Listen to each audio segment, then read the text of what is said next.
Hello everyone, it's Angie here at Beads and Plenty More, and today I thought I'd just talk a little bit about needles and how to pick a needle for your project. So I have in front of the camera a few different brands and a few different needles that we carry. One thing to consider is what size beads you're using. So general rule of thumb, and it goes across all the different brands, is if you're using a size 10 seed bead as an example, a size 10 needle or a higher number will also work through your beads, and that works across all the different sizes. So if you have a size 13 bead, then you're going to need a size 13 needle or higher. Another thing to consider is what length of needle you want. So these two are both short needles, and they're great for bead embroidery or for stitching on fabric and so on. One reason you want a short needle is because when you poke it through a fabric, you want to make sure that the needle doesn't bend. So the shorter the needle, the less chance it's going to bend. So what I have in front of the camera here is, this is good felt, which is a great stitching material to stitch on for bead embroidery because it's nice and stiff. So it will hold your beadwork well and the weight of the beads. All right, so longer needles get used more for woven stuff. So I've got a couple examples here. So there's one. And I've also got this one here, and just basic seed bead work too as well. These just happen to be a couple we had around the store. One thing to consider with those is maybe picking out colored eyed needles, and that helps when you're trying to figure out which end of the needle is the eye and which end is the sharp end. So there's those guys. Beading thread, couple different options. A lot of beadwork is done on Nymo thread. That's a nylon-based thread. There's two sizes of it. There's three sizes of it. The more common sizes are B and D. B is finer than D.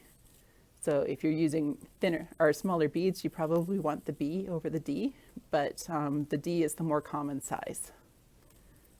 And then there's Fireline. Now Fireline is great because it came out of the fishing industry and it's really durable. So if you have something that's going to wear a little bit, Fireline is a great one to choose.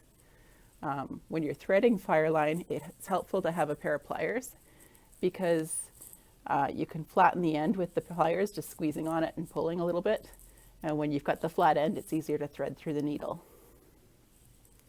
All right, specialty needles.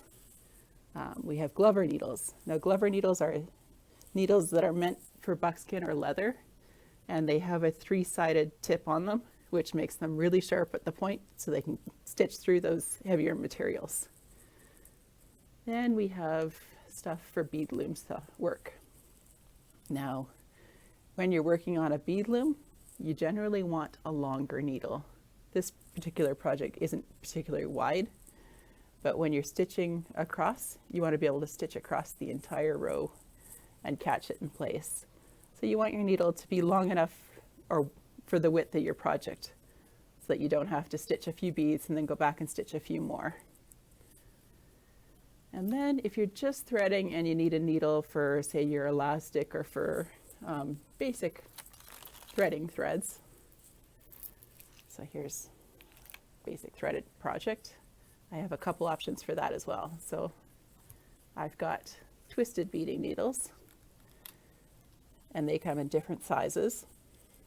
So they're basically a collapsible eye needle. So I've got the fine ones here because I wanted to show you that they're quite flexible. The rest, they're actually quite long too. The rest of the needle's actually tucked up in the top of the card here. So they have an eye that you thread your thread through, and they're great to thread because they've got this nice big eye. And then when you pull it through the first bead, it's going to collapse that eye. So these are single use only because once that eye is collapsed, you're not going to be able to thread it again. But they are quite great for these types of projects. They work with thicker cords like this wax Brazilian cord, or Eslan works really well with it as well. The other one, and you'll see us use these in the store all the time, are big eye beading needles. And these are great because the entire eye of the needle is, the needle is basically the entire eye. So they split in the middle, and you can actually stitch either way with them. so they're sharp at either end.